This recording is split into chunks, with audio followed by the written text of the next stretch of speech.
Motion to reconvene. You got the motion to reconvene, and we've got a second. All those in favor say aye. Aye. Any opposed? Ayes have it. We are back in session. All right.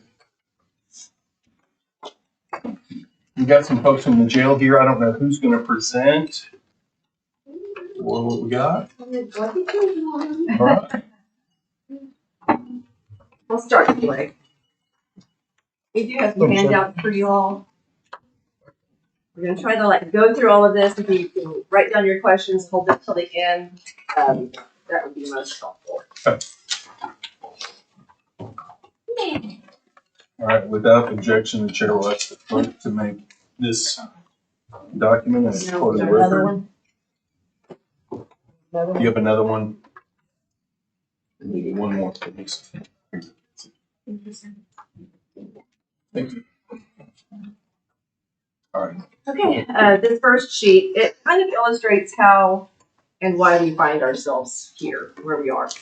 In FY25, we spent $43.2 million.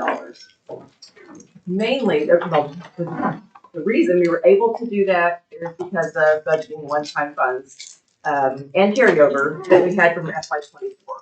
So we've got a breakdown below the carry forward and all of the one-time revenues that we received, which allowed us to budget the 43.4 and expend the 43.2. When we did our original budget for FY26, we increased it 4.47%, which is not really out of alignment with inflation costs. We realized that the budget shouldn't have been built with, well, the FY25 budget was built with one-time funds. And then in 26, we didn't have those funds and we had the recurring expenses. So that's why we got that 5.8 shortfall in the beginning. And I'm well aware that that's not how a budget should be built. This was before I was CFO and actually 7 months before I even came on board. So it will not be built this way for FY27. We've gone back through our projections for FY26 and we've updated some of those. We've brought the shortfall down to just over 5.505 million. And the second sheet is our income statement. It shows how we got to that number. We in the expenditure categories, the ones that are green are ones that we have decreased or cut out entirely. And there were a couple that we did have to increase, like fuel. We had budgeted it pretty low for the rest of the FY, and just not being certain, we did increase that some from the projection we had last time it was there. We also highlighted in the capital expense areas. There are a couple of capital expense that I think we had talked about might be eligible for a reimbursement. I guess that's for a later time. So that's where we find ourselves today as far as the shortfall goes. The next sheet, we'd like to show the cost for a detention officer versus the cost of VHS, the contract employer we have, site checkers. For originally, when we did the budget, the DOs were making $41,508. And a total cost for 30 that were budgeted was at 1.838 million. We did do the increase, which increased our costs to $2,035,000, and these are all annualized, of course.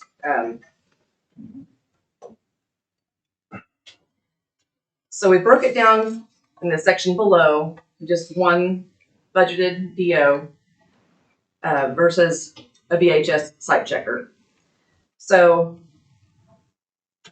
what we were able to, we went back to VHS and we renegotiated the rate. We were able to get our annual cost down from just over 3 million to 2.6, or less than 2.7.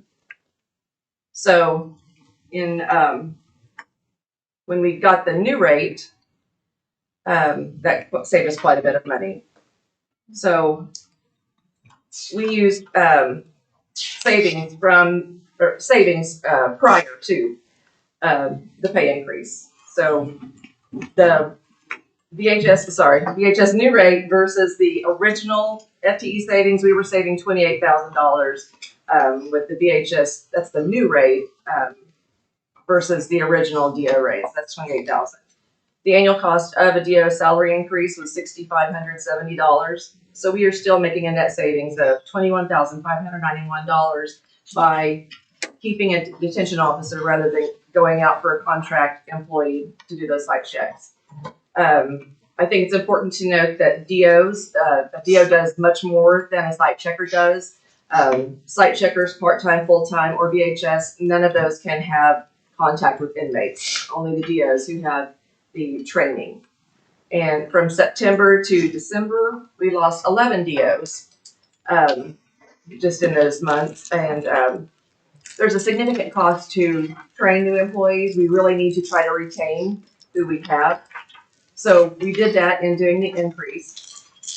And we do know from conversations that several people said that they were getting ready to leave, and getting the increase kept them from leaving OCDC. So we're really glad about that we could retain those employees. The next sheet is just a hourly breakdown of clerks, DOs, and a VHS employee. So you can just kind of see the breakdown there. A detention officer with a family plan, or sorry, single plan, is $29 an hour, as opposed to at the new VHS rate, $43 an hour. So our negotiations have really paid off. And as you know, we've done negotiations with others, Heritage, escaping me.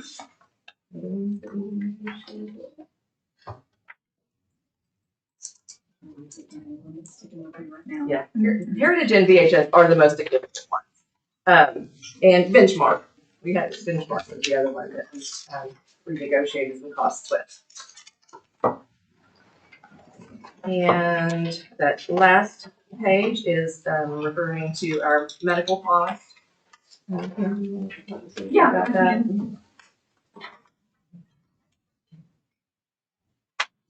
We were, obviously turnkey predates us, so we went back and went through all of the numbers that we could find going back to FY23, where we had kind of some very solid numbers to compare on what our turnkey contracts cost. Then the medical supplies we would buy in addition to that contract. And you can see in FY23, and we marked offsite medical and pharmacy separately, just so it wouldn't skew those numbers, but you would still have them to look at. So in FY25, when we had turnkey for part of the year, I think it terminated in October of that year. So we had 3 months of turnkey and 6 months of our personnel. So that reflects that. But it also put the burden of more medical supplies on us to have on hand for our own personnel as opposed to them providing it.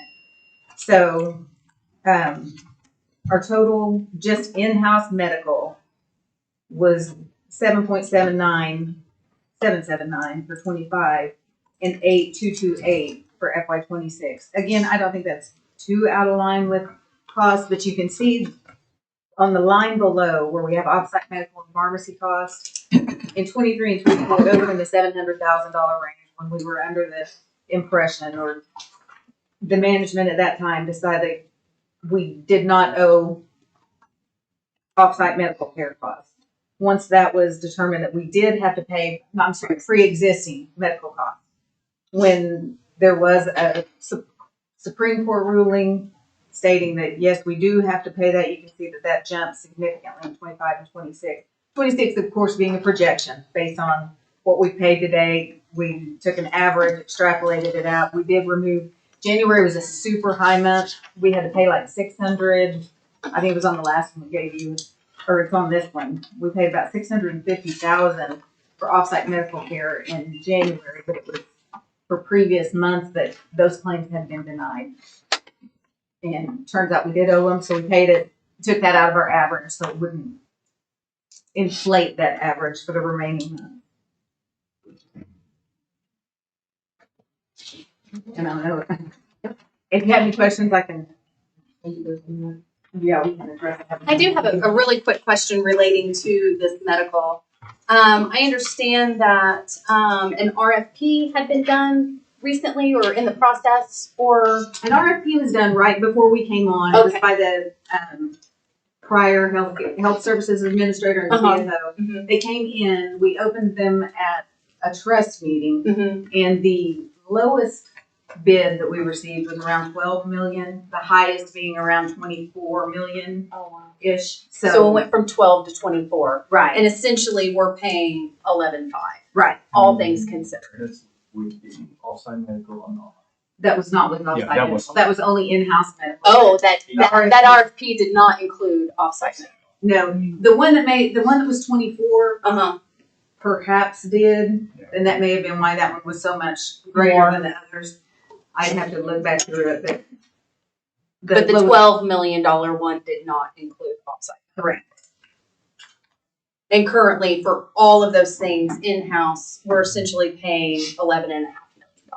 That's what we're on track to spend this year. Okay.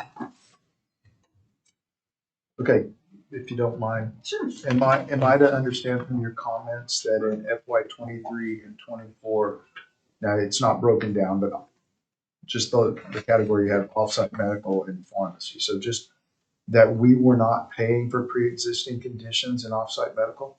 Correct. We were paying for offsite medical, but if it was a pre-existing condition, we did not pay it. It was only for conditions that arose or that we were made aware of once they were there, not any that came in already fragmented or. Punky was not paying a lot of the bills, and then when we found out that they're not paying a lot of bills, and then when all the providers stopped taking out with the bills, so that's causing a problem. Because we weren't paying the bills. We weren't paying the bills, though when we'd have to transport one to OU or Baptist or someplace like that, they rejected them. Because the bills had been. Punky didn't pay the bill, and they never billed. So, kind of make sure I understand what I heard, and that's why I want to clarify, because it may not have been what you said, was that Turnkey, while they were under contract, was not paying bills. Does that mean that we paid those bills that occurred and were the responsibility of the Turnkey contract? And I may be jumping way to a farther conclusion than it actually is. So did you have to So go back and pay all the those medical bills? bills goes to Punky, and then and Punky will pay some of the bills, and then what they pay, they will send us the bill, and then we reimburse them. Correct. And that's all we reimburse them. And then a lot of the medical bills that Punky didn't pay were pre-existing. So, and because I have to keep it simple for my simple mind, so what you're saying is, if we hadn't paid the provider, we would have had to if Turnkey had paid it, we'd have had to reimburse them anyway. So it was a wash. Okay, thank you for clarifying that. Was there a cap on offsite medical? Under the previous contract? Correct. Yeah, like in previous contracts, whenever an RFP came back, it always included both pharmacy and offsite care. And the cap didn't mean that was like some stopgap or some threshold to be hit. Okay. It was just an average of actuals that they would take from about a 36-month window prior to the submission of the RFP, and then they would account for some level of inflation for both pharmacy and offsite care. So even in all the contracts we've ever had, there's always two positions of the contract. There's a base contract, which is what if you go back and look at the turnkey, so the 7.75, that was the base contract they submitted. That's for all their supplies, their payroll, their whatever. And then there's an offsite piece that there's just no way to determine. If for some reason nobody goes to the hospital that year, there's no cost. But there's always a pharmacy cost that they anticipate. I would assume even in the 12 million, they had some sort of estimated pharmacy cost, right? Even though it's not in the base contract. Yeah, it's that line, that one has, I think it's in the contract, it says that we have to put aside, make sure we have this money, that way we can reimburse them. And usually it's around a little bit over $1 million in that category. Joe, if you recall, correct me if I'm wrong, Brandon, but my recollection is back when the sheriff's office was running the facility and we had a contract provider, both one was Armor and then Turnkey, we would put money in their budget for the medical contract and for an amount for outside medical, and then we would watch list an amount, usually around 500 to 750, maybe $1 million. We put on the watch list in case we, busted that amount that we had budgeted for outside medical. That didn't happen very often, but we were watch listing that every year. Is that your recollection as well? Did the detention center ever seek any reimbursement avenues for the pre-existing medical costs? From Turnkey or From like private insurance companies, is that? From the detainee themselves, there is a medical revolving fund. Oh, that, I don't No. I can't speak to that. I don't know if they've ever tried to do it. More importantly, are you, when you're going off-site for medical care, whether it's a hospitalization or a treatment to see a specialist, are you ensuring that you're receiving the state mandated pussy give rate, or maybe you've negotiated with these providers for something lower? Heritage does that. Heritage has the contracts with the providers. And help me, I'm new here. What's Heritage? Heritage is our new, what do you call it, medical, they get all of the medical bills, all of our medical bills, which makes go to them, and they negotiate and then send us. So Is that included in the total medical cost here? Yes. It's down below in the off-site medical and Yeah, pharmacy. it's You've included. got that included in that 3.349 million. Correct. So the bills that Heritage is negotiating on your behalf are either at the OC give rate or some rate lower. We pay, yeah. I was gonna say, it has been the Medicare rate plus, and I may be misspeaking. Medicare or Medicaid, I'm not sure which one applies.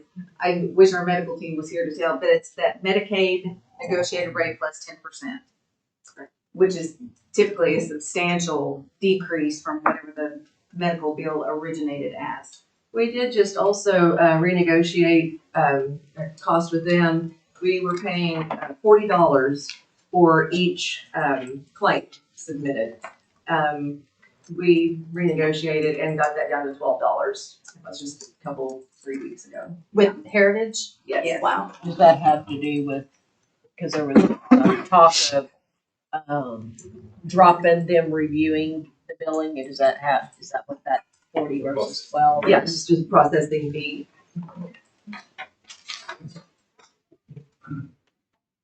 You mentioned a Supreme Court case that made us responsible for indigent medical costs. Do you know when that ruling was made? I wanna say prior to 2010. There's a statute that they had been operating off of, well past it, that Supreme Court ruling. It was I looked it up and it was versus Wetzel, so it was a really long time.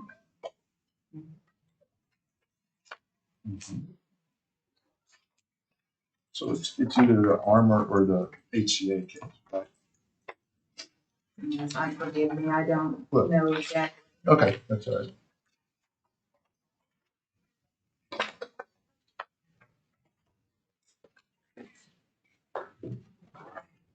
No, it's not a tough question. I'm not an accounting person. But on this sheet, the projected revenue of basically $43.4 million, right? In FY 25? yeah. Oh, that's not, okay. This is FY 26. That's where, never mind. Thank you. Read the sheet. Glad to help you. He said it wasn't going to be hard for me. There's just a couple that I have on the itemized expenses that you have. Okay. Why in June is your projection so much higher in salaries? There's 5 weeks. Oh, it's 5 weeks. It's an extra 10 days. Okay. It's extra. Yep, that makes sense. Okay. And, you just stated a moment ago that you said that you've taken the total of what you've paid over the last 8 months, averaged it out, and that was your projection for the last 4 months per month For medical. for anything. Yes. Is that true what you Oh, did on for- all on the- these projections? On the, yes, on the income statement. Okay, my only one that I have a question with is the professional services medical. So if you take those, all that you paid the first 8 months and averaged it out on a per month cost, Thank you, Cassie. you're only at like $32,000 plus. So where does 95 and 90,000 come from? For total medical, for, they make up for any, vacancies that we have in medical staff. And they did not begin until October, so we didn't have a full 8 months of review, but they've been averaging about 24,000 a week, I believe. Back to your question when you say average for the next 4 months. Yes. Some of them we're not doing that because based on like total medical, and they just told us yesterday when we were doing this adjustment, and they were letting go some of the employees. But since we are already into the current pay period and the pay is not going to show, so that's when you see March is a lot higher than April, May, and June. Correct. And because of that, so there'll be some different rate, not just the average. Okay. We went through each line item individually. We did have an average for the first 8 months.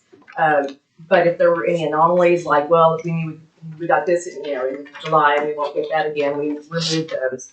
And then, like I said, we just looked at them individually to see if there would be any other adjustments to the average. And there are some expenses that we may have not spent yet, and then we will pay in 1 month for annual fees, and then some of them will reflect. That's why we don't do the average line for every month. We have a lot of software renewals and that kind of thing, that come due. Sure. in the spring. Okay.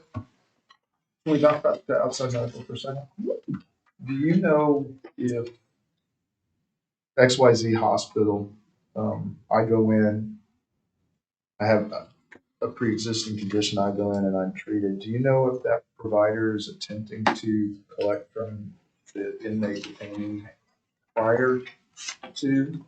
I've never been on that side of it, so I can't say. That's something we could check on. So when they get to the hospital, is the hospital requesting insurance from the detainee? Yeah, that appears to be the way the statute reads. At first, they get it, their attempt to collect from the, I think the word is offender. And then if there's a dispute, the sheriff will pay, and then some other mechanisms kick in. So are we to assume then that by these totals that everything is just automatically a dispute? I believe that what they're doing is when they know they're in our custody, they know we're responsible for their medical bills. I don't believe they are obtaining or attempting to obtain any payment from the patient themselves. Well, I'm not a lawyer, but if you guys will take a look at Title 19, Section 746, Paragraph C, that would Did you be, say 746? yeah, 746C. Paragraph D of that same section talks about that OCJ rate that I've asked several times about, to make sure that our costs are as minimal as possible. Our medical staff, they are very knowledgeable about the billing information, and they do have a person that goes through every claim on the heritage invoice that we get to go through to make sure that they were in our custody, to make sure that it's a valid claim. So I know Sarah's talked several times about the OC give rate, so I'm still certain that they're Yeah, the first line, as well. the first line of that paragraph C is the medical provider or hospitals shall seek payment for all medical care provided for pre-existing conditions directly from the offender. And then it gets into the dispute. But if they're not first seeking to get it from me, then it appears that that might be an issue. Of course, it could be. And I understand some people don't have any means, but like Paul mentioned earlier, when you take a look at some of the statutes, there are some requirements and some things that may be able to be done to offset some of our costs. I asked Mark this, and I know he was great to try to answer our questions. You guys are charging a fee for sick calls, if you will. Yes, yeah, we charge $15 per sick call to their. Okay. And then when the offender leaves, is the court ordering that person to repay the sheriff for the cost of medical care? Okay. If you'll take a look at Title 19, Section 531, paragraph B. B is in boy. B is in boy, yes, to also see. Again, I'm no lawyer, but it appears there might be a mechanism, maybe even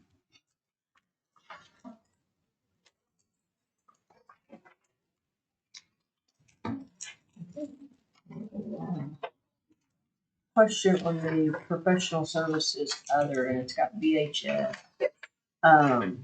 That's the, Site checks. right, so it shows like 169, but then we reduced the rate on the other sheet for the site check, so is the 169 still at the old rate?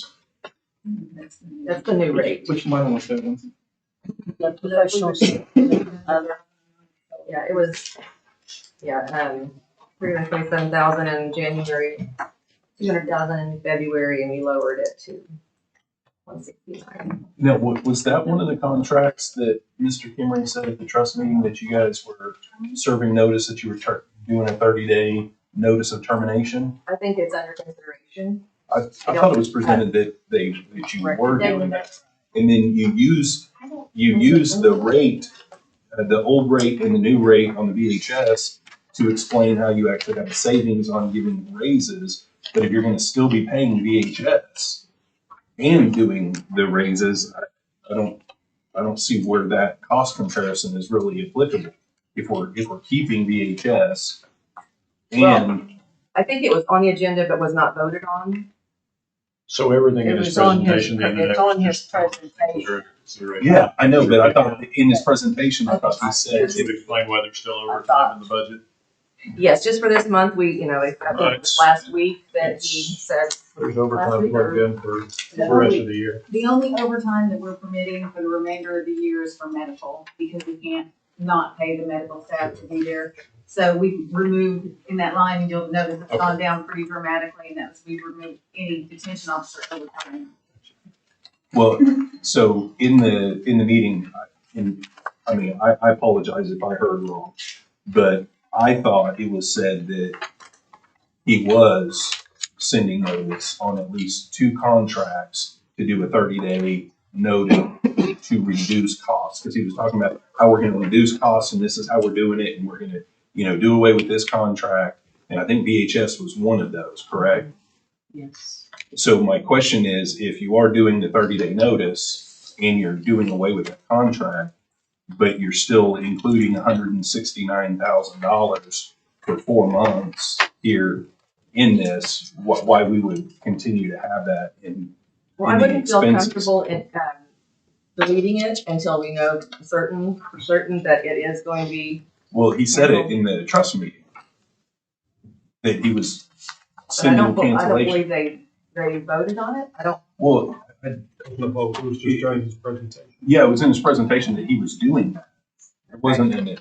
an action item for the board to act That on was that. one of the ones, once we remove VHS, we're opening ourselves, that's site checks, that's people that have to. No, I check get every it, house. but whenever he was explaining how he's saving money, here's Right. how we're saving money. We're canceling all overtime. We're doing away. We're going to send a notice on these contracts, a 30-day notice. So we're going to do away with these contracts. But That's to our detriment, though. well, I'm not saying you should or you shouldn't. I'm not arguing that at all. What I'm saying though is that's what he said. That's what he said, and that's what was presented as a savings and how you're going to be able to get these numbers down. But now in here, we're hearing something completely different than what he said 2 days ago. So he said he's doing it, we have to assume he's doing it, but when we were calculating these without him present with us, he left it in there to make sure that there's money for it. Because that's over $500,000 just right there in that. And so my other question was, what other contract was it that he was discussing besides VHS? The HR one. Wasn't there- Benchmark. No, benchmark is food. Guardian. Total medical contract? Okay, total medical, how much is that one? And is that in the ongoing expenses? This is medical staffing agency? Yes, yeah. Yes, contracts. Oh. Professional services medical, so that's $95,000 for March, 90 in April, 90 in May, and 90 in June. So we can anticipate taking those numbers off of these costs as well as the $169,600 for all four of those months. I couldn't say yes, absolutely, until we know for sure that we've given notice. So essentially, I would feel comfortable. he said it in his presentation, but he has not communicated it to the rest of his staff that is actually, in fact, what has happened. Right. We haven't been notified that it has happened. It wasn't voted on, so it can't be, we can't remove it till we know it's a bill that we don't have, so. He also said in the presentation, I remember him saying I'm just gonna that he was adding e-cigarettes. Yes. Okay. And that he was gonna try and do that as soon as possible. Yes. But I don't see that in any That's revenue unless it's another included unless it's included in the commissary. It would be included in commissary. But he was saying that you could probably get, according to Tulsa, could get anywhere from $750,000 to $1 million per year. If I extrapolate that into a couple of months or whatever, that's sure not $47,000. No, Well, and he and went to, Sorry, that 100,000 was net, or was gross, not net, right? I have no idea. The Wasn't it? Yeah, it was net. But either way, there's no, on commissary, it's showing $47,000 every single month for the rest of the year, which is, he went to Tulsa today to talk to them about what they do with e-cigarettes. But we don't have. It's just like Well, I'm just- removing that, it's not an absolute, they haven't been signed, sealed, and delivered, the board hasn't voted on it, so we couldn't. I feel comfortable with Take it off Yeah. of the revenue without. But we hear one thing in a meeting on Monday on several things. I mean, Paul brings up the point on the revenue side, but to my point on the expense side, I mean, that was presented like that is a done deal. We're canceling these. I am sending a 30-day notice to these vendors that we are doing away with these contracts, but they're still included in the justification for it. Like I said, we. And it's not your fault if you didn't So communicate we it. left it in there, unless we just completely missed it, but to cancel that contract, it would have, the board would I have would to. hope that the presentations would be stuff that we're actually doing. right. But until it's voted on and enacted, we can't in good conscience take it out or put it in, but. So I guess we're voting on everything now. Actually, it's voted on. Sorry. On the employee meals, is that on the spreadsheet, is that, is that what that Yes, All this. yes. Right, yeah, it's zeroed out. That is for taken the out. last 3 months. Yeah, I was just making sure that's what it was. I was looking for it. Where would stipends show up on this spreadsheet? They would be in regular payroll. And the very top So they're expense just line, part of full-time full-time salaries salaries and and wages? Yes. Are And- those taken out on this? Yes. Do you happen to know if there have been any resignations since the salary changes?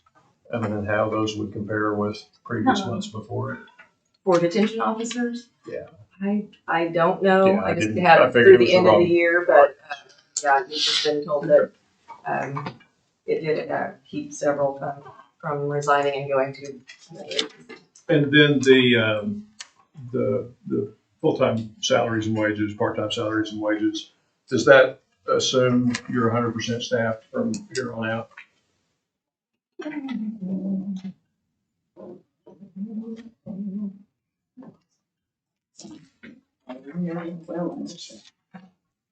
That's just kind of an average of what. It is, I mean, we just went up a little bit in February, but, yeah, we're far from fully staffed. So you're kind of keeping the number of employees consistent with what you've had throughout the fiscal year when you're looking at that, your projected salary expense for the rest of the year?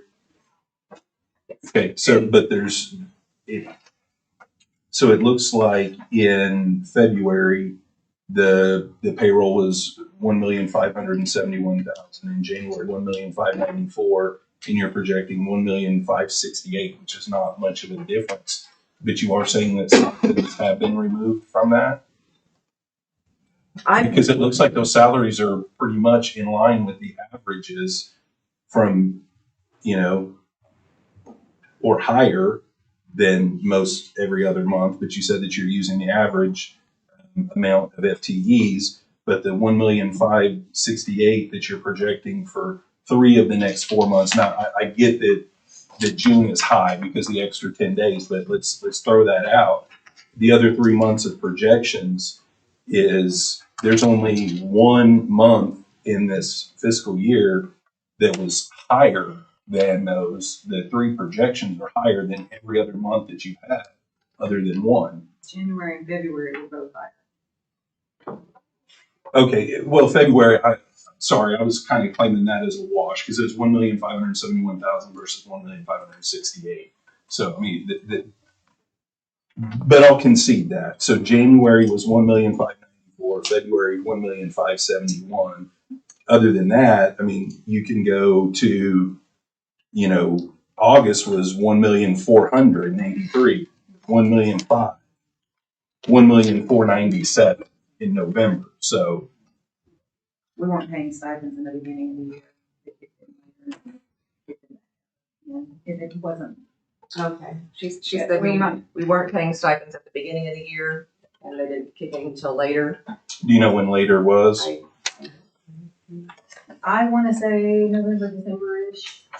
Probably, I would have to look, but I can write it down on my list.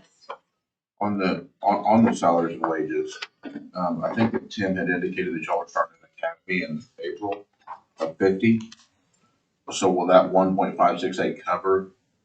Because I'm assuming, the actual numbers are from July through February. So if you add 50 DOs to that, 1.568 still cover the 50 additional? So we'll have some cadet, once we recruited for the academy, we'll have some cadet during the academy for the 2 months they'll be on payroll. But those are not really budgeted into the payroll. And so that will use up the opening position that we have DO. That's why we have cadet in the academy to eventually fill the DO position. So at the same time, before we fill those DO, we still have to keep continuing using VHS. And that's not gonna, VHS number is gonna be up there until we can get this ready to graduate. That's not what was presented in the meeting, though. What was presented in the meeting was I am submitting the 30-day notice to quit. Because I remember sitting in my seat thinking, okay, I recall a conversation in here that VHS was kind of you can fluctuate the number of folks that you have on that contract so that you hire more people, you can reduce the number of people that you request from DHS. So as I heard that, my question in my mind that I wanted to ask you guys on Monday on Tuesday when we met, that I wasn't going to belabor the point with Mr. Oppenheim because that's completely outside of his wheelhouse. But the question in my mind was, okay, the contract requires a 30-day provision to let them know that we're canceling it. But if the contract allows for us to request whatever number that we want, my question was, when you submit the 30-day notice, are you also going to start requesting 0 folks on there so you can start seeing those savings immediately instead of waiting 30 days to see the savings? But now I'm looking at your projections and the savings aren't even in there. So I don't know why we're talking publicly about here's all the great things we're doing to reduce these savings, and then we get in here and have these conversations like, well, If that may not that's- happen. If that's what he said in the meeting, then that's his plan. But as of right, have contracts been canceled? I mean, are you all aware? I think they all have to be voted on. And They have to be until they're voted on. voted on, we can't do it. So we have to assume in responsibly budgeting that that's not what we're gonna have, because as of this date today, they're not canceled. And I'm not challenging you whether it should be on here, or it shouldn't be on here. I What know I'm- you're what I'm challenging saying- what he said in a meeting that I don't know. Yeah, I only no, know that- what I'm saying is I get I should have said it like this. I get that you guys aren't the decision maker on whether you cancel that contract or you don't cancel it. So I understand why you would think that you might need to leave it in here. My frustration is over the confusion of just mixed messaging, or, we hear one thing in one meeting and then we come in here and then it's something completely different. I mean, it's like, That was 2 days ago, for that meeting, is that right? Cody, no, that was Monday. Monday. does, 3 days ago. and y'all weren't here, so this, Mr. Opgren was. Does anybody remember the approximate total of the cost savings that Mark had outlined for us? Is it 1? 1.15 is what I remember. Let me look. 1.15 is what I wrote, but now that was also the assumption when I saw on the presentation, and I'm not, but it said all overtime hours converted to comp time, which does not include medical, which you clarified that today. So I think I plugged in $100,000 there because that's about what overtime is run a month, maybe a little higher than that, but so that would be less than. He said 90,000 on employee meals.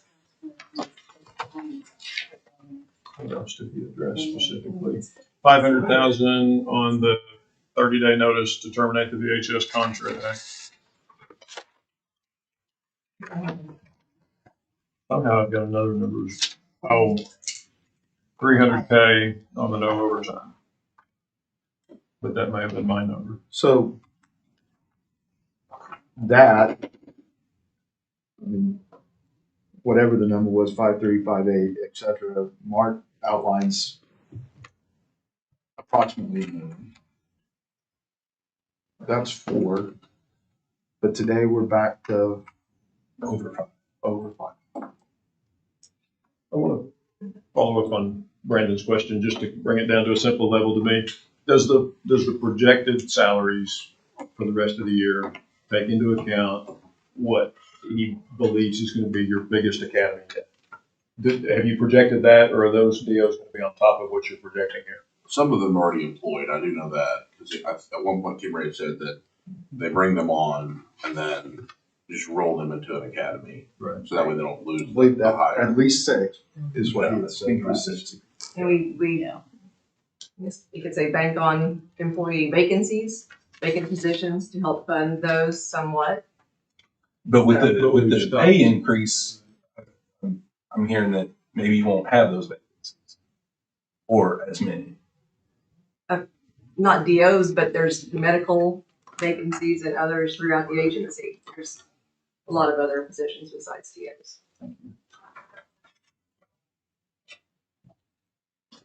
I had asked Mark just out of curiosity, the doctor and the dentist, are they full-time employees of the trust, or are they part-time employees of the trust and still practicing privately? I don't know if they're practicing privately, but they are full-time employees.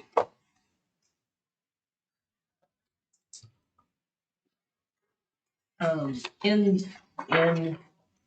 the meeting Monday, he mentioned that you were also cutting out the ordering of employee uniforms, equipment, if they're damaged.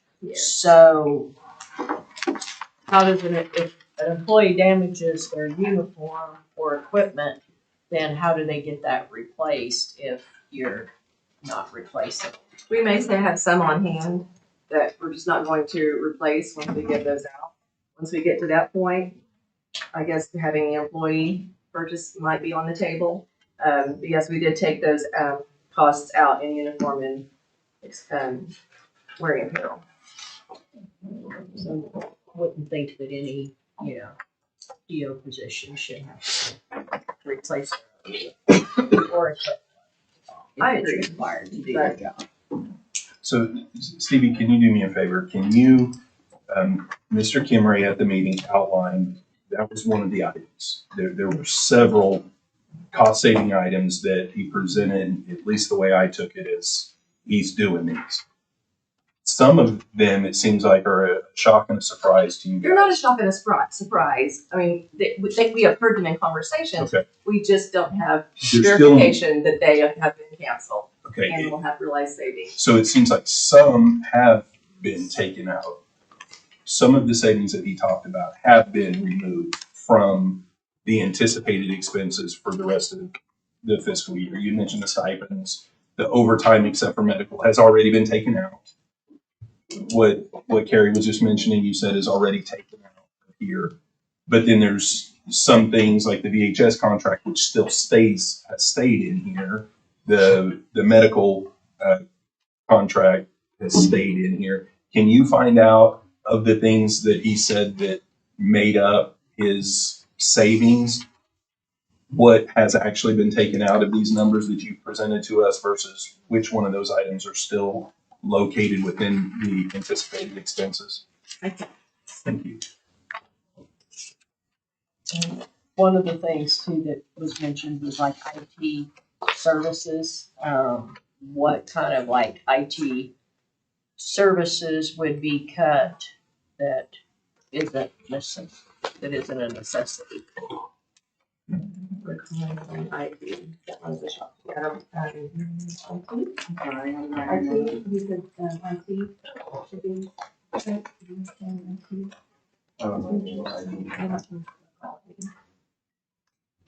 Did you offer specifics when you mentioned it? Mm-hmm. I don't remember what line item it was.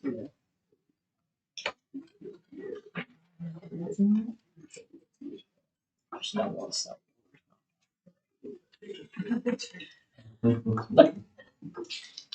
Oh, we cut this. When you look at the first page, excuse me, when you look at the first page, you see the original projections, salaries and wages, and then the next one with the updated. $1.4 million difference. And then it affects the benefits too. And then so that's when you lower it, and then when we do our projection for professional other, we increase the VHS to that. So eventually, when we get rid of VHS, that number is gonna zero out. But then the payroll, we will fill in our permanent position, and then this number will go up. But see, that's not what was presented.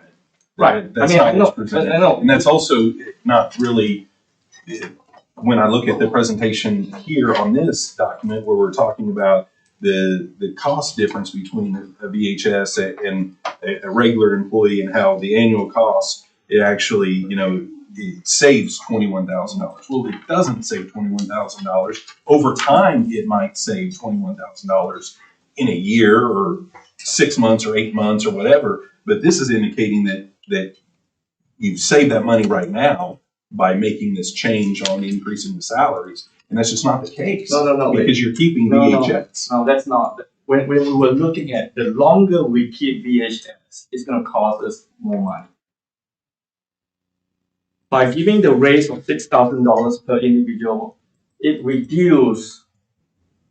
That's the annual cost. Right. It can save money in the future, but not right now. Right. And right But now, we were just- but right now is what we're concerned about. Right. So right now, we're back to this again. This is what we're showing on here. When we make the adjustment, and then we lower all the full-time payroll number and benefit based on our current staffing level. And then, but we increase the professional other, which is what we pay for VHS. So when we eliminate VHS position, this is what's going to happen. VHS is going to zero out. And then we start paying our DO that we already budgeted for, because these are projections. We make adjustment both sides. But So when that happens, when we get rid of VHS, and then we increase our DO position, the payroll is going to go up, so it will balance it out. But see, we're not talking about future budgets here. We're talking about a budget that you guys have had for the entire year, and you've spent in a way that now you're going to run out of money, and so you're asking the county to come up with over $5 million. And it presented that, okay, we're doing these savings to try to help this situation today, but while that may be well and good on future budgets, that's not helping the $5 million, the $5+ million shortage. We are that making you have this right adjustment now. based on currently. We cannot click anything and then fire in the VHS and then recruit someone. Well, then you need to talk to your Right. to your administrator who said that that's what he was doing. So what we are here is just to present the current situation and try to. But I don't know Show if the you know that. comparison between Right. the cost of a In DO versus. the long run, when this happens, if the result will show. There's plenty of time for us to have conversations about the long run. There's plenty. But we're concerned, we're here today about the short run. We're not talking about next year's estimate of needs or any of that. We're talking about a shortfall that you guys have right now. How long have you had VHS? Since October 2024. Okay, and was that a line item that you had budgeted? Not at the beginning. Okay. So when we had the carryover money, Mhm, so we knew the problem we have at the jail. We don't have people doing side checks. mhm. So this is the first thing we did. So Budget Having- all of that. VHS was? Well, I think what C is saying, they use carryover dollars to be able to pay for that, right? But the problem is, if you're going to carryover dollars are one-time dollars. Right, So if you're budgeting ongoing expenses with Right. one-time dollars, does that That's sound what like I a mentioned at the fair very thing? first when we looked at this. The budget was not done correctly. This just illustrates part of why we are in such a deficit now. We know it shouldn't have been done this way, but I mean, personally, I think it's interesting to see the VHS rates that we are paying versus if we would have had the DOs in place to not need VHS. I mean, that's a substantial difference. But in June, when the trust, I did it back in June, the trust said that they would be $5.8 million short, albeit before your time. VHS was factored into that for FY '26. No. I mean, it was on the estimate for the When the budget was done, we budgeted the FTE position that was supposed to have the DOs. The goal is to eventually to hire the DO. And that's why we're using the unused payroll DO budgeted position money to pay VHS right now. What does VHS does? The side checks, safety checks. And so is there, you said DOs will do other things. right, site checkers can't have contact with the officials. Okay, so I thought past administrations had done something similar with employees of the jail, the trust, where they had people that came in and were in the facility, didn't have contract. So isn't it conceivable that you could have had those types of employees and paid a lower rate until they could become a DO and eliminate some of the higher cost of VHS? Was that the consideration, or whoever the heck it is? We did talk about that at one point, but the salary, because you would have to pay them less than what we're already paying the DOs, which is already a very low salary. But I mean, we've thrown everything on the table. I just don't know why that was not one that was jumped on. I don't think you'd have a lot of people applying. Would you, How does the private contractor do it? They charge us Right, they're Right. charging you an upcharge, but I bet they're not. The employee hourly rate, what is the employee hourly rate? Yeah. that they're they charge us about $48. We pay the employee about 24-ish. It's $48 an hour rate. 48's the old rate. Oh, what's We've gone to, they've done a day and night rate now, night being 44, the day being 42, and then March 1st, it goes from 42 at night and 40 during the day. But that's not what the employees, that's what the company is. That's what we're paying, correct. It wasn't that deal. Yeah, but I don't think we would even be paying our employees, if they're paying them 24 hours. We couldn't even do that.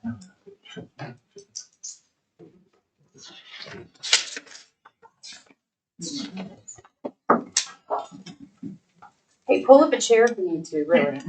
Yes. Hey, we got in the executive session for BOCC, we got that, at least it used to be in there, the bar stool chair. That's what we need to put up there. Okay, I just have to take breaks now and then. Thank you. Oh, yeah, there you go.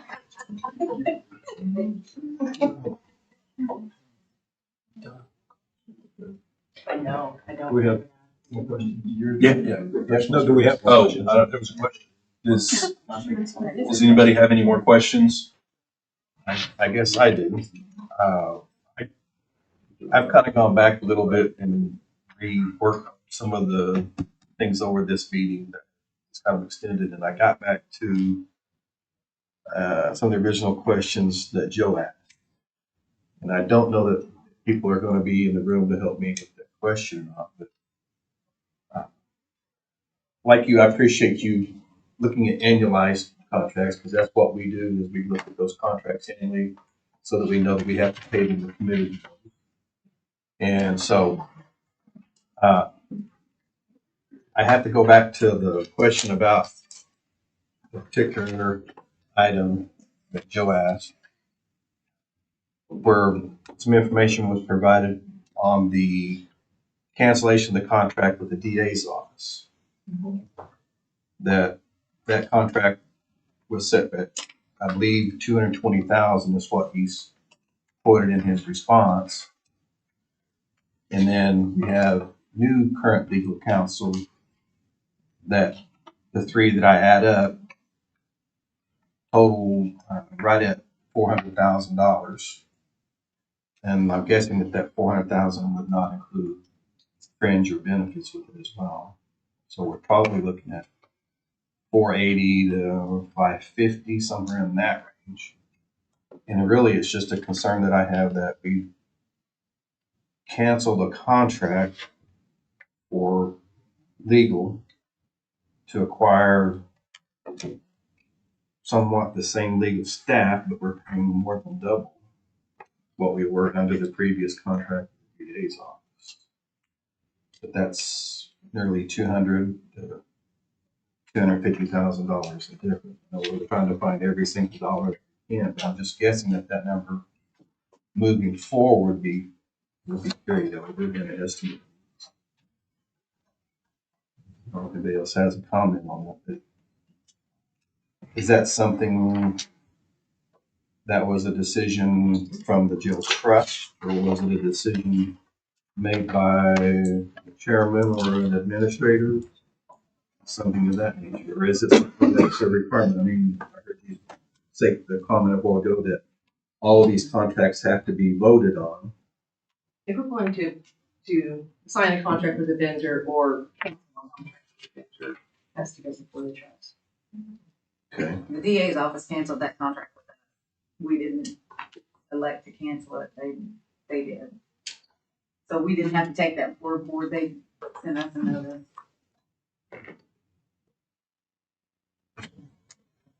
You know when that was?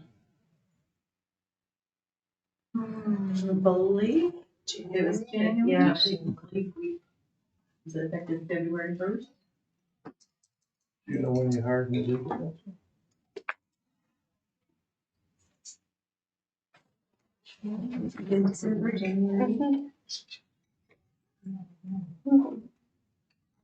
So we hired new legal staff, or we had a contract currently in place. Is that what you're saying? They weren't all hired at once. No, that's why I said No, December, January. Right, I'm not saying all, but we had a time period where both the DA and legal counsel was separate. That would be correct.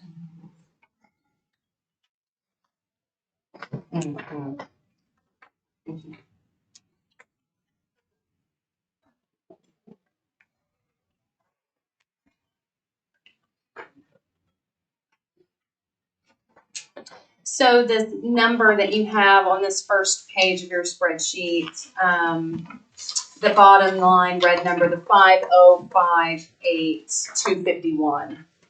That is your new number. Yes. Okay, so we're not at the 5.38. I think that was previously determined. Yes, we went through and took out those green items, so that like the uniforms and the employee meals and those things to reduce those expenses and get it down a little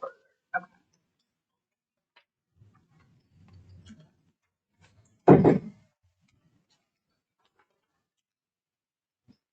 And so the old drop dead date of May 1st, the BOCC threw out 380,000 the other day that the budget board had recommended. Is that? The dual funds, you, 320. Right. yes. I mean, that's buys you a week, basically. Yeah. Oh, 327. 320. I think that one thing that, I mean, for me, clarification on the 169 on the DHS contract for 3 months out of the 4, because I mean, maybe they're gonna have to pay for part of March at least, and, you know, have some, but I think that if his intent was, and he has submitted the 30-day notice, then it's probably even more of a savings than 3 months, but just at 3 months on that and 3 months on the professional services medical, which was indicated that was going to be canceled. And once again, I'm just counting 3 months and not the full 4 months. I mean, that's almost $700,000 between those two items that would reduce this $5 million. And once we have confirmation of cancellations, we can adjust the numbers. Yeah, it may end up being a situation with maybe a weekly budget board meeting, but we, you know, there are things that happen.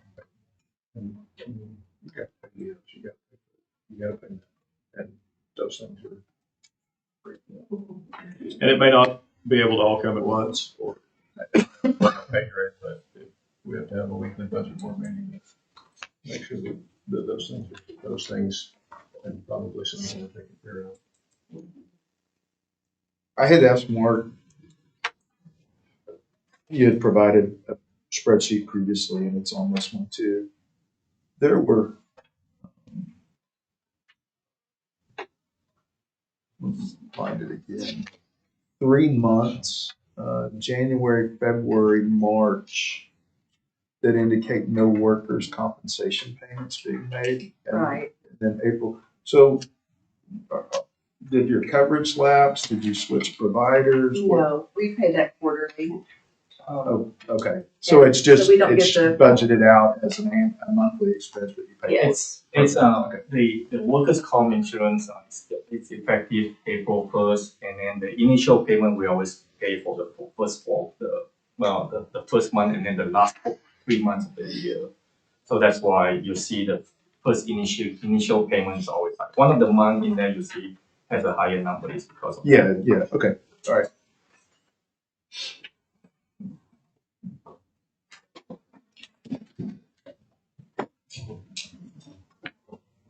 I think another question that you had.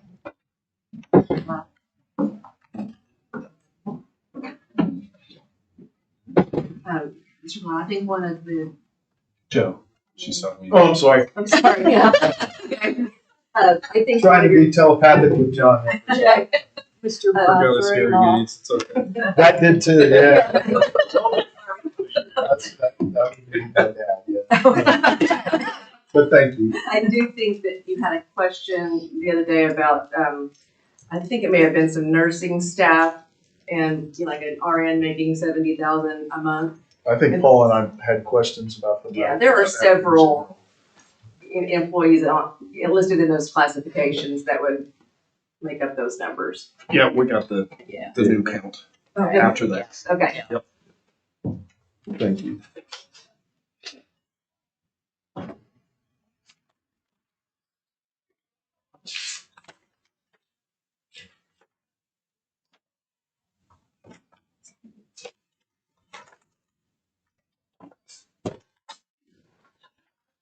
Explain, if you can, explain the need for the amount of clerical staff that you have. We actually made a sheet that kind of shows clerical at our agency is a lot of different things. So it's not like what you would typically think of as a clerical employee. It's got the sheet on that one. I did this and I put videos on here too. Just, it's more information than you probably need, but I'd rather give you that.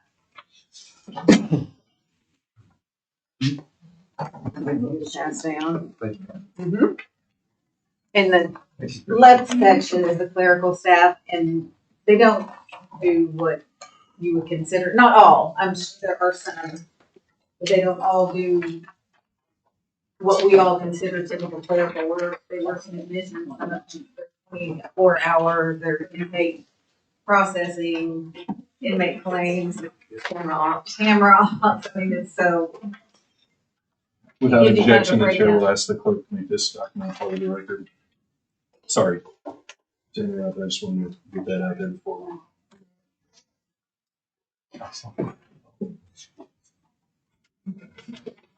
And did you have a chance to see some of the questions that I had sent over that was asking some stuff, kind of a clarification on clerks and, certain functions?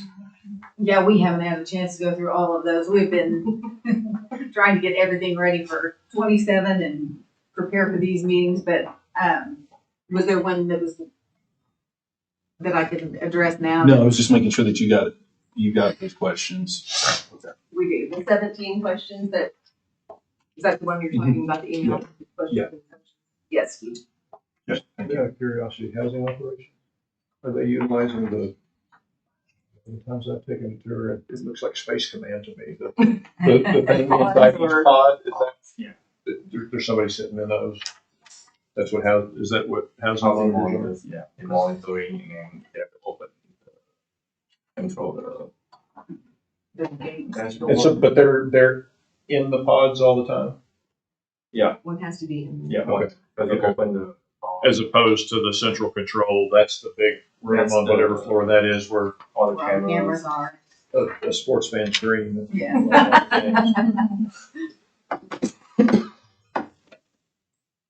Platoons, is that your actual DOs? Mhm. Okay.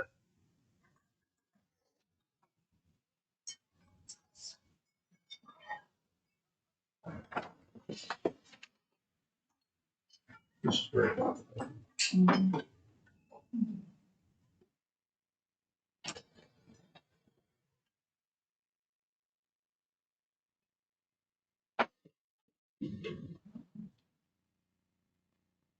And on the left-hand side of that, you've got in the green, total 109. And then underneath that, it says clerical working 24/7, 72. Is that just 72 of the 109? 24/7? Yeah. I thought that's what you meant. I just want to make sure. Yeah.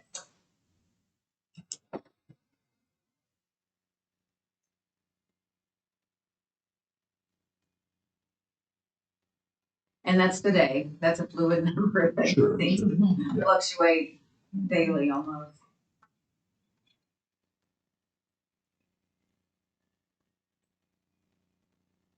Transportation are the folks that take people down to Lexington. Lexington, what's the other? Offsite medical Transport transport? and mental health to Benita, Like the state detainees that'll DOC go to and different mental health. Lexington. And then I think Mr. Kimray indicated that some of your investigative staff was also performing in that role. Is that correct? When it's made up, when short staff, you call it, you will help.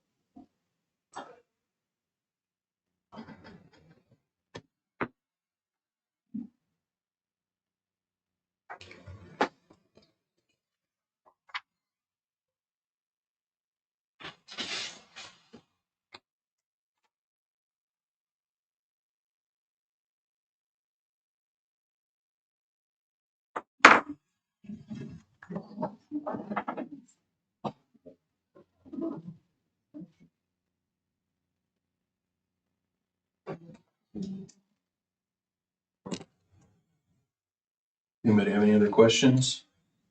I actually have a few. I was just Okay. reading. The raises, the 5 months, what is the total cost of that? That was just right at 200,000. And the Salary and benefits. ARPA reimbursement? What's the ARPA?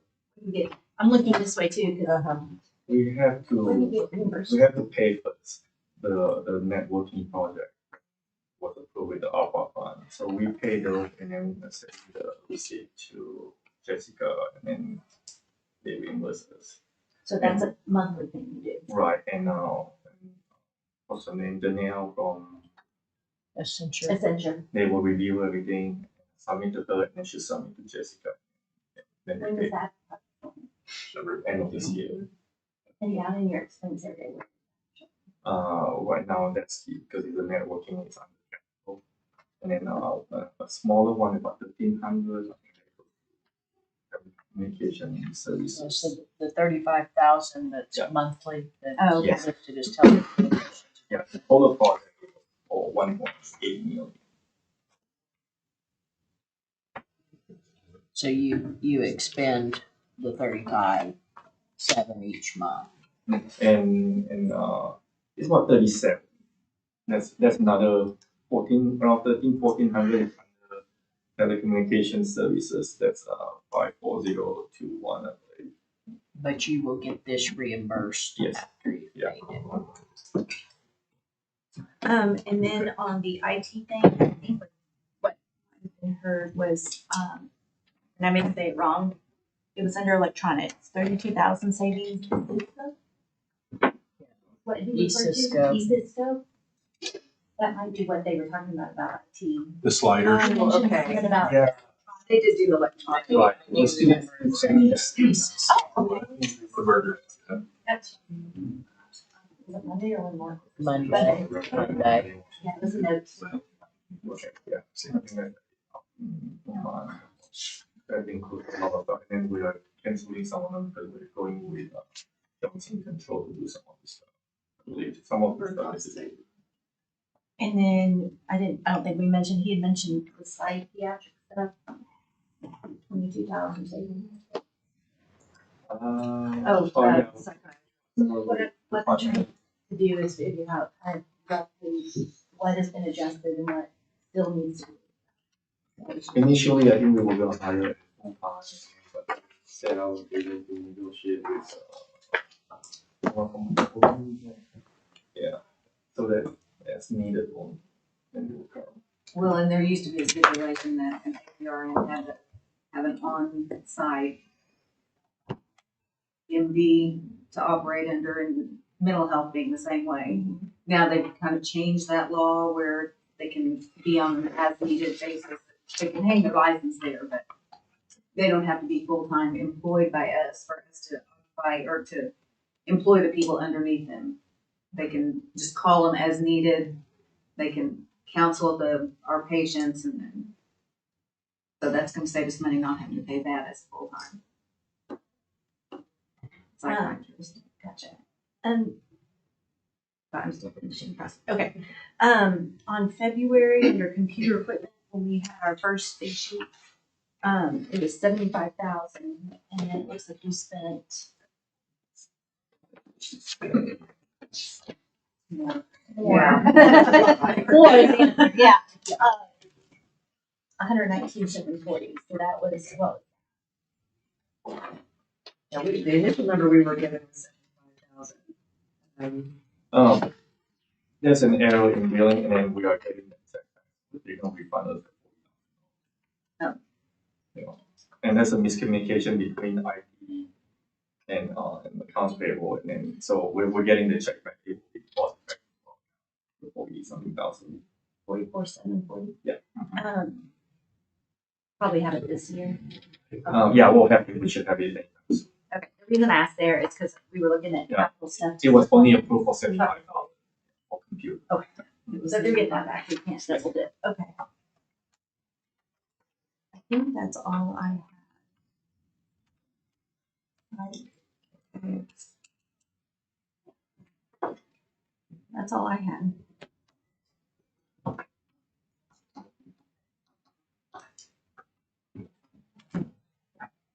Does anybody else have anything?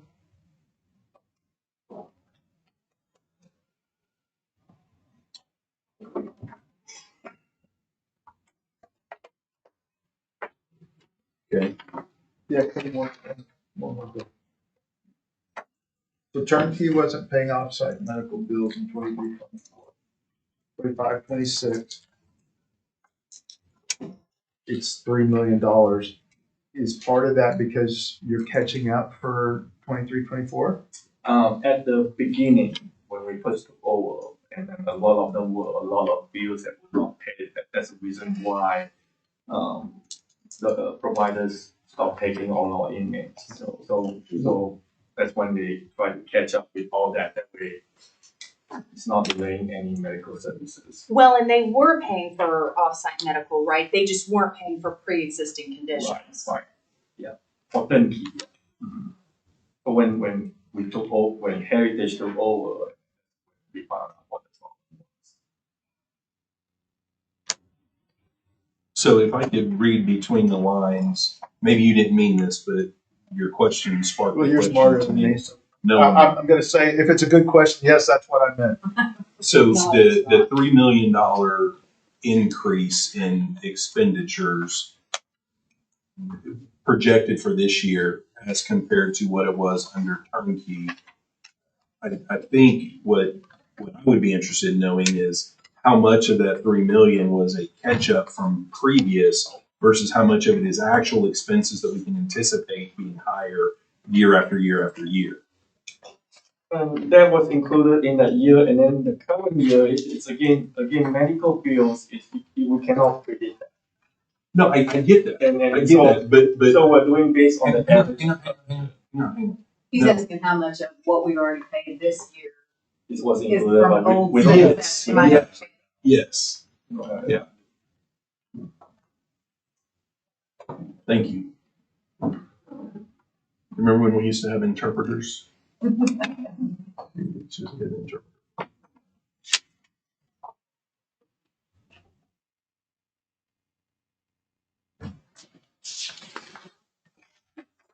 Any other questions? Comments? Joe, I'm not sure if it's helpful, but I know what happens generally around the state with offsite and pre-existing care is that nearly every provider that's in, there's a few jails that run their own medical, but largely they have a contract with a company that takes care of that. And generally what happens around the state with, I'd almost probably venture to guess, it's the 76 other counties, is that when somebody gets sent out for offsite care that's determined to be pre-existing, they initially deny the claim. And then they decide whether or not the provider is going to give any pushback. And then if so, then the claim is then paid, and then that company will then try to seek reimbursement in some manner. So however they're able to seek reimbursement, that's generally what happens. I also And I think they were saying that Heritage tries to negotiate that. There's no provider somewhere that pays, if the bill comes in at $5,000, they don't pay $5,000. They're billed at some discounted rate, just because they've got, almost like we do our own private insurance. There's some sort of concierge service there where they've already went and negotiated rates up front in advance of whatever, at some discounted rate. In a lot of cases, even lower than the OC give that you're talking about. So, Well, that was just when I first asked the question about the OCG rate, I think the response was we didn't know about that. I want to make sure that we're at a minimum getting that. If they're doing better than that, more power to them. But I'm also a little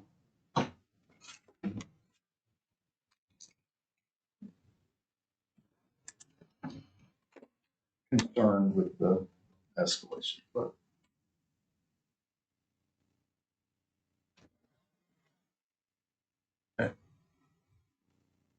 Christy, can you remind us again what that total was for Jewel?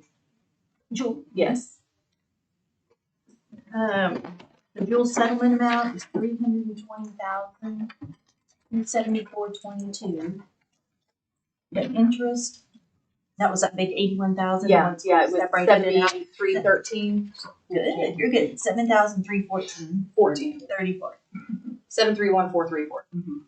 Is that 328, 494, 31? Mhm. I'm gonna write down. Just making sure I wrote down.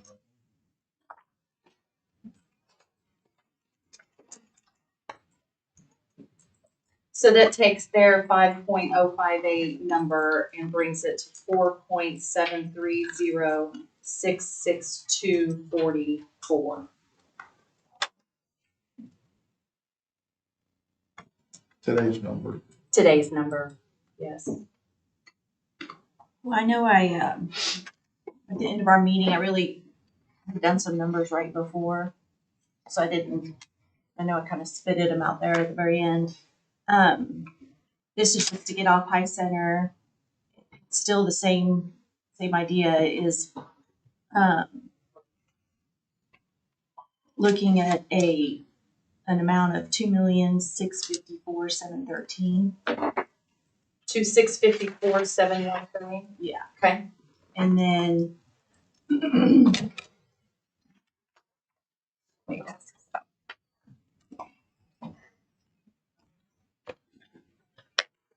this is just to get started. And is that after you? It's on the sheet. You'll see it. It's better if you have it in front of you. Thanks, Chris. We've got to make some movement, some decent movement for them, and not just 320,000 at a time. Without objection, the chair will ask the clerk to make this document part of the record. Do we have another one? I brought 10. Who's missing one? Somebody told me. No, we're not. I thought I printed 10. I can talk off this one, and then if someone wants it.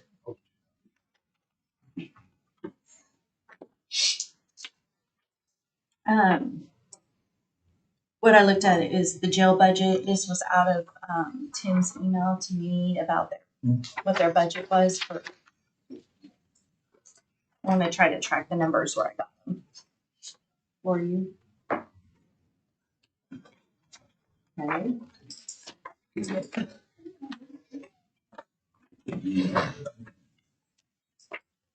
This is me just going off the numbers that are more recent. So in an email from Tim, he has said the total budget for 25 totaled 41,551.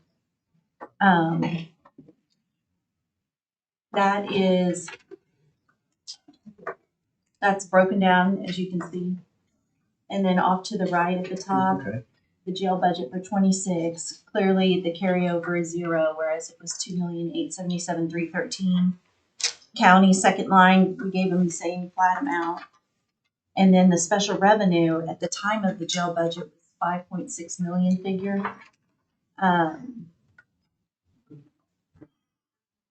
The projection when we went off of off Christine, this figure. can I interrupt for a second? Mhm. You said that the jail budget FY 25, the 41 million, Mhm. 5 number came from Tim, Tim, right out of an email dated the administrator, 26th, the administrator at the jail. February 26th. Instead of putting in the special revenue of 5.6, what I did is took where I got the 5,119,158 is off of this first sheet we got, the big one. And it would be the 25-26 budget minus the county share is how I got that amount. So essentially giving them credit for the carryover, correct that, and then how their revenue was coming in less than what was budgeted. So it gives you a difference of 2,654,713. And then looking at the very bottom section, it's taking that difference and start trying to figure out how to fund it. That's where you see less the jewel stuff. And then the surplant capital is what I was talking about at the end last time. That was for the 2 vans and the computer equipment. Coming down to 2,059,304.69. And talking with Butch, he would be willing to do 1 million out of one-time funds and 1 million out of ongoing. And then we can discuss which one we want to take the 59,304.69.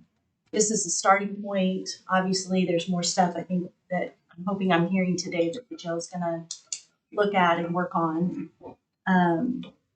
Again, just a place to start to kind of get going for Wednesday.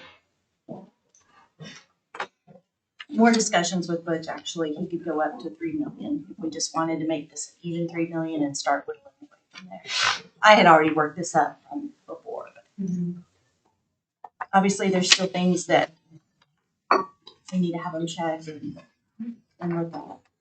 Well, and all things considered, yes, certainly there are things that need to be checked.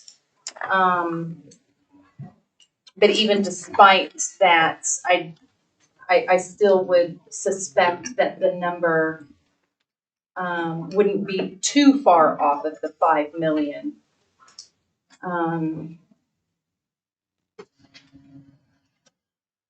I think it is the opinion of my elected official that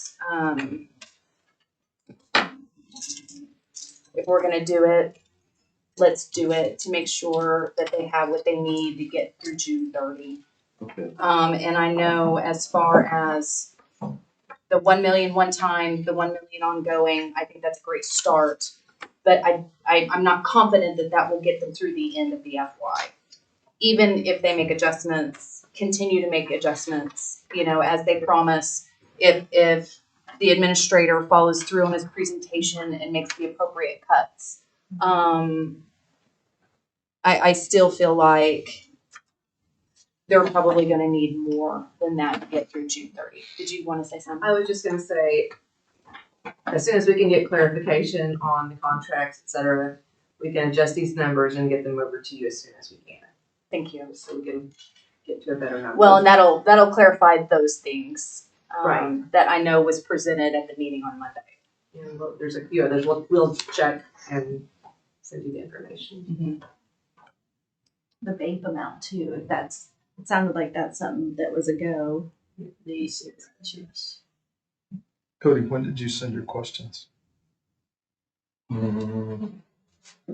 Last Friday, I think, Thursday or Friday of last week. I believe it's Friday. And the nature of those questions were to kind of ascertain needs going forward, right? For the rest of the fiscal year. Yeah. Kind of figure out what some of the expenses, specific items, what their projected expenses were for each of those specific items, and then how much money they projected that they had to expend for the rest of the fiscal year on each of those individual items.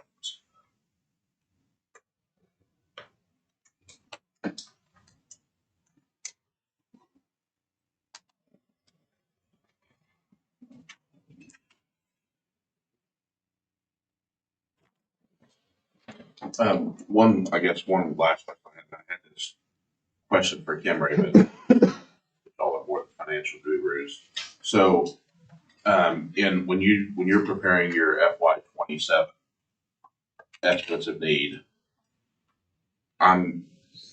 the general fund ask is not going to be 33.7, right? It's going to be upwards, probably more of. We anticipate 39, 40, something like that. That's kind of what he anticipated, maybe more. Yes, I mean, we're going to put the actual costs in there, Okay. so we will request. Okay. And you recognize that's an estimate of needs, that's not the budget, right? Of course, yes. Well, we're all cycling, but We get you. we're where we're at today in part because somebody didn't recognize that.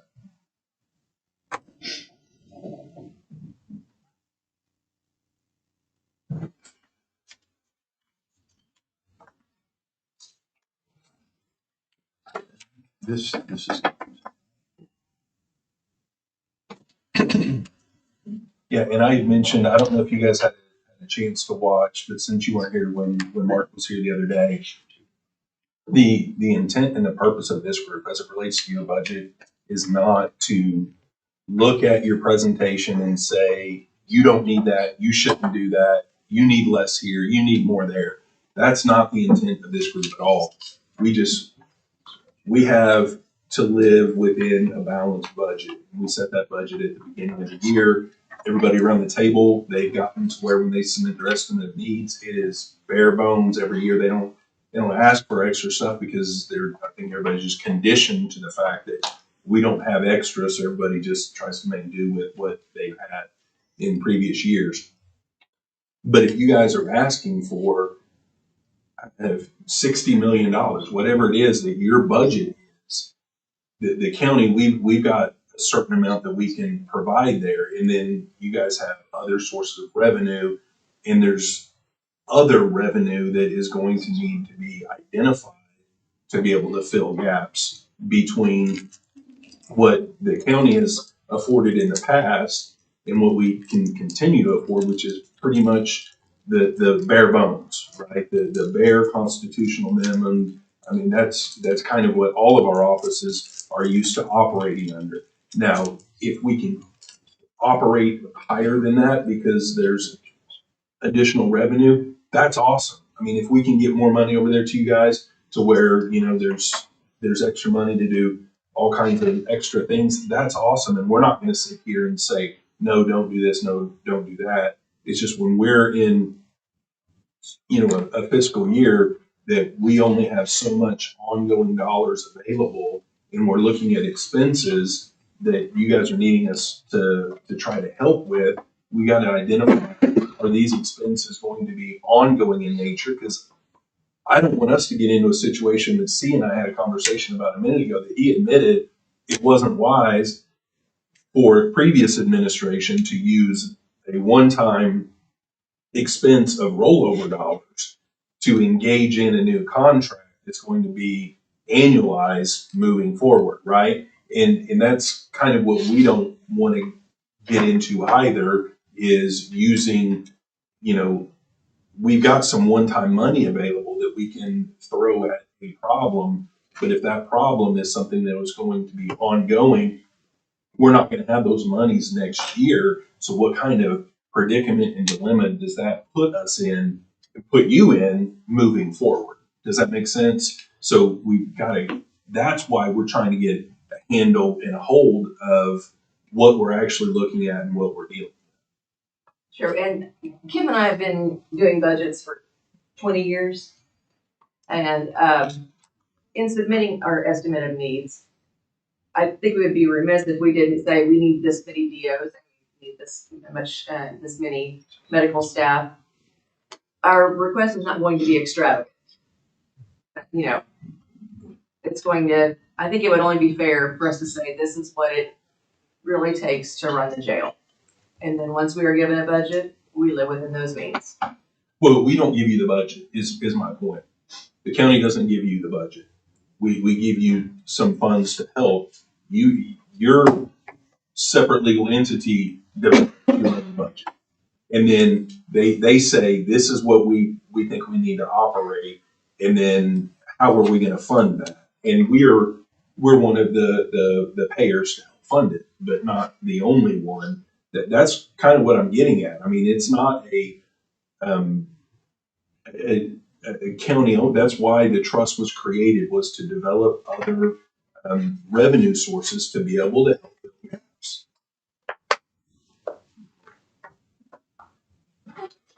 I'm just stating a fact that that was one of the main reasons for the creation.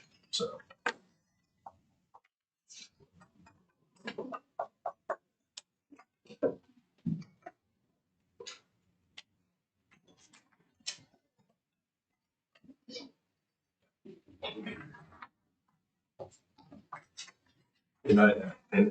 Well, I won't belabor the point anymore. I just think we need to make sure we have all the information we need.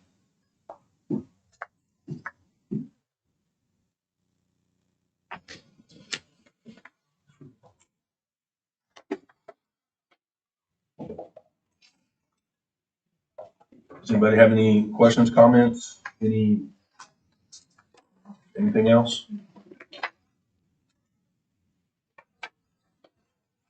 Christine, thank you for providing this. Oh, you're welcome. It was just to look at what was their budget last fiscal year and then what this year, and clearly they didn't even start off, with the same. Right. Okay. Well, I think this is a great start. I don't think this is gonna get them through June 30. But I think it's a great start. I'm gonna go back to a statement I made the other day, right? And I get that Tim and his staff have been in their position since October, November.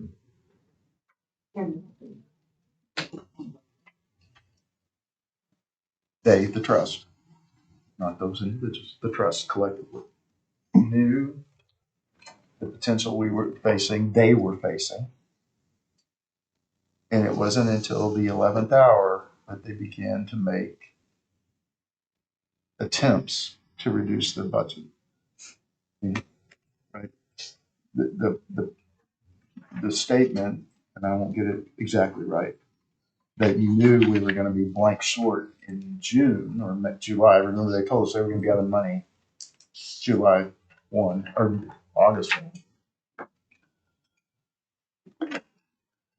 If you looked at your projected revenues and what you were saying you were going to spend, you knew you were going to be short, and you should have begun taking steps immediately to help.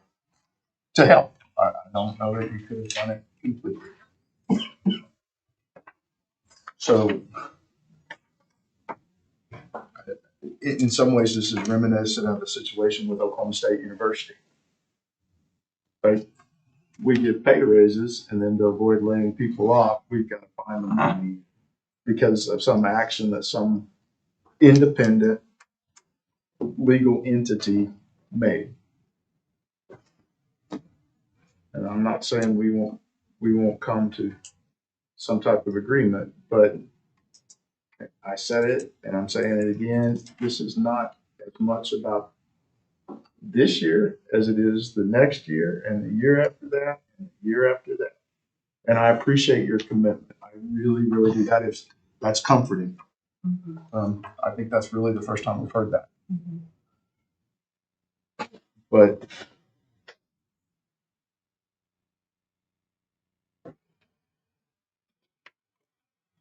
Miles made some efforts the other day. They're finally going to approve a budget for 5 years in, maybe more. There's still some question as to whether or not the statute also requires them, when they move money, to approve the trust to approve those and record those. Until that's done, it's going to be extremely difficult for anyone to continue to figure out where they're at. And I know you said on your estimate needs, and this is something Cody can tell you, we budget as if we're gonna be at 100% full employees all the time. We shouldn't do that. I'm sure that your estimate is gonna reflect that. So we know that there's automatically gonna be, well, Well, there'll be vacant positions. right. I mean, Yes. I mean, you won't be at 100% employment throughout the year and you're gonna have money. So I'm appreciative of Christie looking at these numbers, but I'd like to get some more in.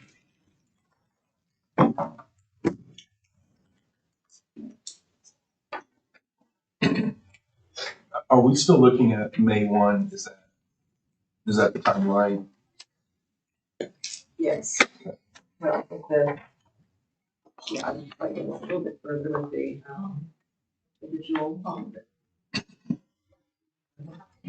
I know our office had heard that layoffs were in the works possibly as soon as the end of this paper. End of March. Yes. And so that's the end of next week. And that was part of why I had sent what I sent, trying to expedite and try to get as much as I can, because I've heard that Mr. Kimray has said that as well, that if we don't have something by, was it the 21st or 22nd, that pink slips are going out. The paper. Yeah. So do you have any idea what we're looking at? Because March the 20th is way different than May the 1st, like what we had been under the impression. So I've never heard that mentioned, never heard what mentioned. layoff for a month. Or a starting at the 20th. Okay. All right.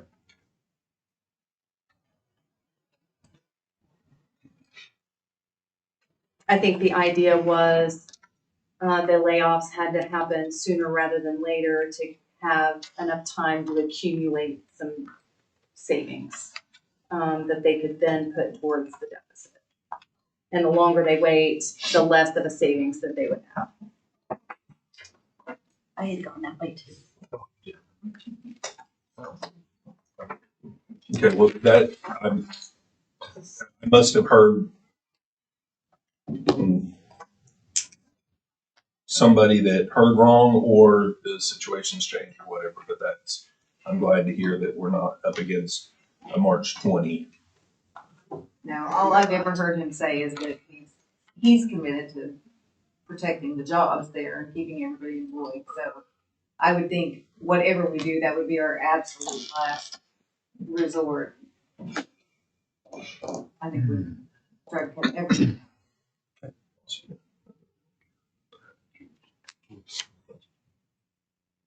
Where do we go from here, Mr. Chairman? As far as meeting needs? Oh, I was gonna say dinner. I mean, I'm not hungry now. Well, there is a special budget board next Wednesday. Spring break is also next week as well. Second to adjourn then, rather than recess to a date certain. If we're not, I gotta go. We're not what? We're not adjourning, I gotta go. Anyway. I mean, if we need to make a decision, at least to present something to budget board next Wednesday, I think we need to do it now. Today. Yeah. Well, we make no decision and let budget board decide themselves. I mean, their finance team has said that the March 20th is. I mean, that's what I was concerned about as well. And it sounds like I'm not that's- confident in that. But that's just Well, our office's viewpoint.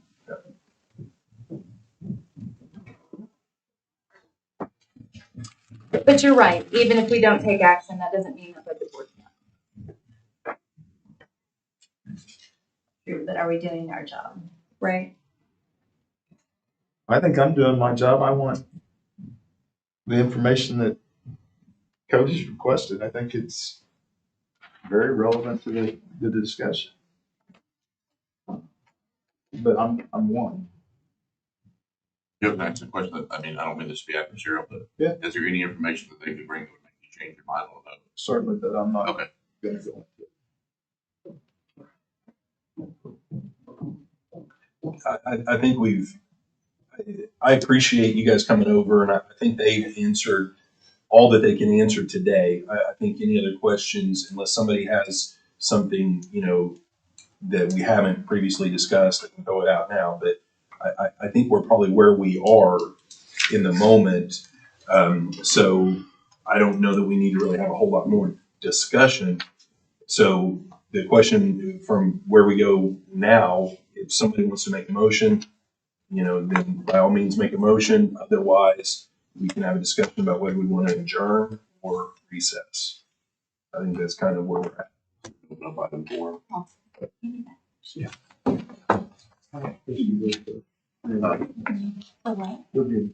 Can you just take us to that, or we can give us a motion to go? Yeah. You had moved to item 4. Second. We got a motion and a second Yeah. to move to item number 4. All those in favor say aye. Aye. Any opposed? I don't What is think it? everybody voted. Hey, I we've got a didn't. motion and a second to move to item number 4, which is discussion possible action regarding any item. Yeah. So we got a motion and a second. I'll call the vote again. All those in favor say aye. Aye. Any opposed? Ayes have it. We're on item 4.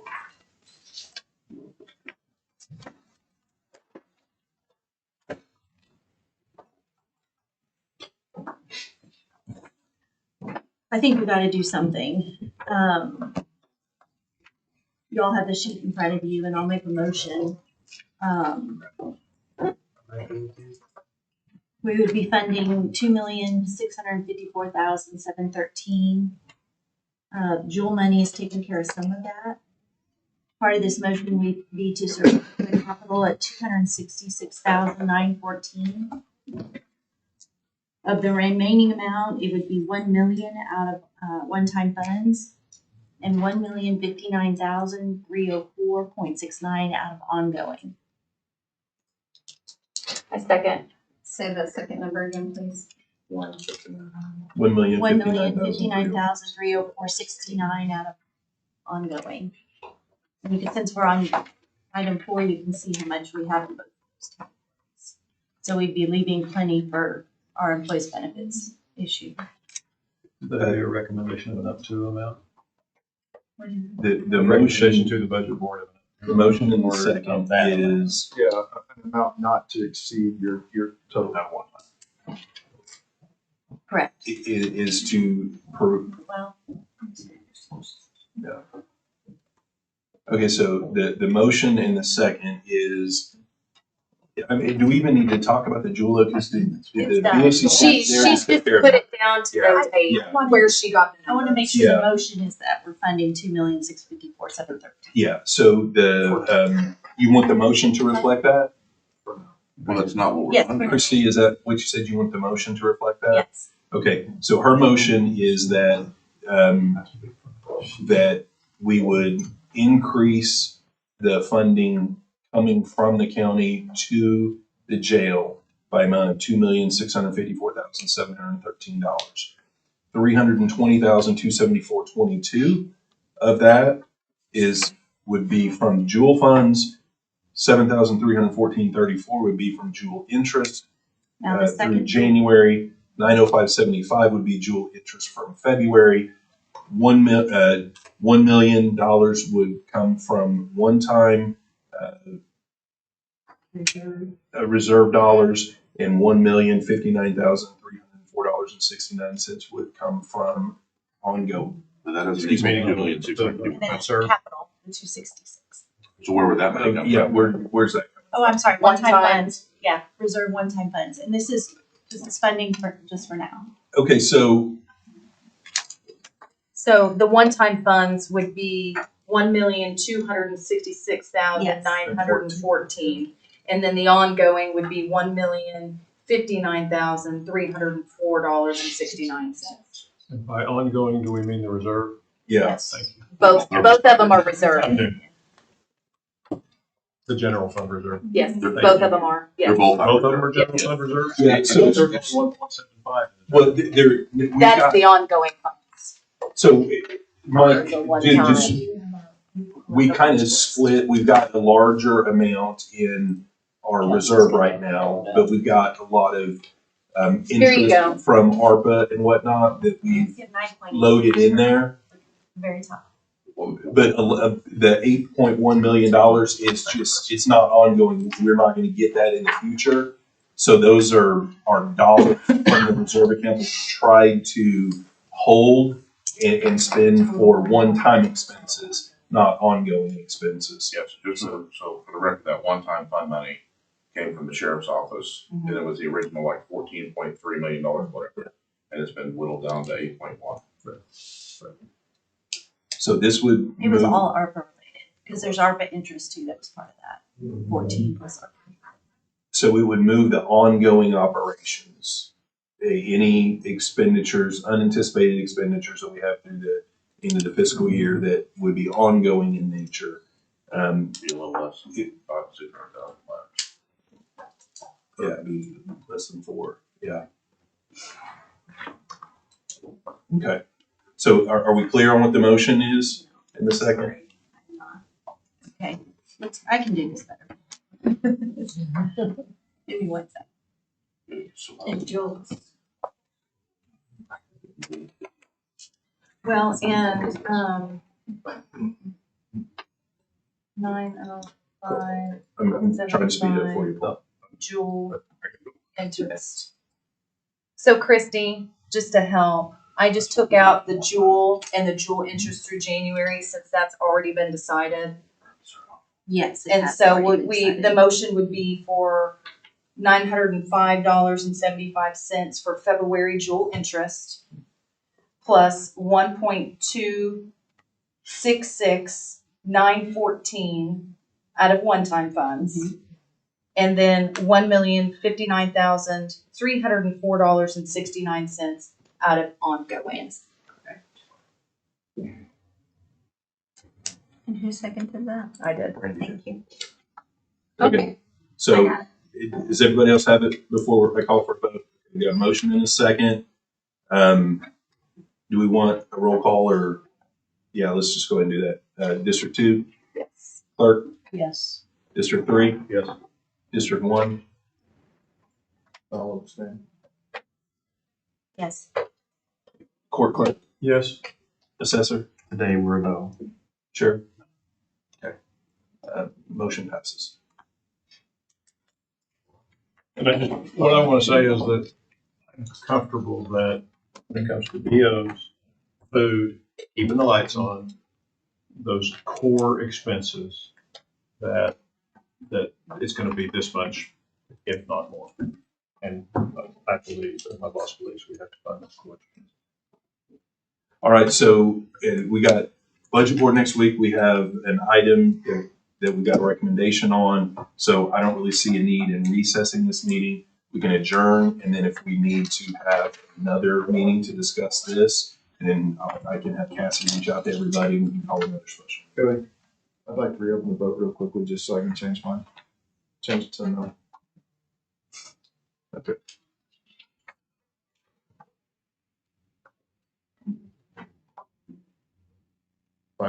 Yeah, it doesn't change It doesn't the change the outcome, outcome. but you're just changing from an abstention to it. Okay. All righty, Motion to adjourn. we got a motion to adjourn. Do we have a second? Got a second. All those in favor say aye. Aye. Any opposed? Thanks, everyone. Randy, this February interest